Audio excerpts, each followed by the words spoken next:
तुमच्या आग्नेय दिशेमध्ये काय काय लावलंय? आग्नेय दिशेमध्ये सगळे मिरर्स आहेत आणि आग्नेय दिशेमध्ये टॉयलेट बाथरूम आहे आणि टॉयलेट बाथरूमच्या दरवाजाला पण मिरर आहे. तुम्हाला लोन किती झाले आता तुमच्यावरती? मुलांच्या अलावा 20 लाखापर्यंत असेल. वास्तू करायच्या आधी किती होतं? फक्त होम लोनच होतं. मग वास्तू कर्ज करायसाठी केली का निवारण्यासाठी केलं? ऍक्च्युली ते हेतू चांगलाच होता सर, पण समहाऊ ते म्हणजे काय कळलं नाही, अपुरं नॉलेज म्हणा किंवा आपण विश्वास ठेवतो एखाद्या म्हणजे आता ते जे होते वास्तूंचं त्याच्यावरती विश्वास ठेवला आणि केला.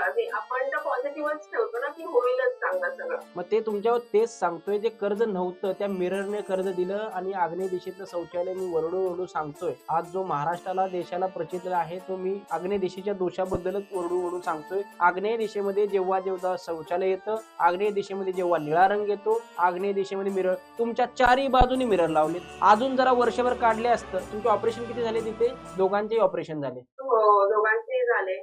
त्यांचे 2 झाले आणि माझं स्पाईनचं झालं. मला तेव्हा नाही वाटलं, पण नंतर मला कळलं की हे किती क्रिटिकल होतं आणि माझं तर अचानक दुखणं हे स्टार्ट झालं. तुम्हाला अजून अनुभव पाहिजे तर माझ्या एवढ्या सगळ्या विद्यार्थ्यांसमोर सांगतो, फक्त तिथले मिरर हटवा. तिथले ज्या वेळेला तुम्ही मिरर हटवाल ना, त्यावेळेला आपल्याला जो रिझल्ट मिळेल ते घर सोडण्याची पण गरज पडणार नाही तुम्हाला. वॉशरूम मध्ये असताना निळ्या लाद्या चेंज कराल आणि त्या ठिकाणी कॉपरची पट्टी वापराल तरीही ते घर बॅलन्स होईल.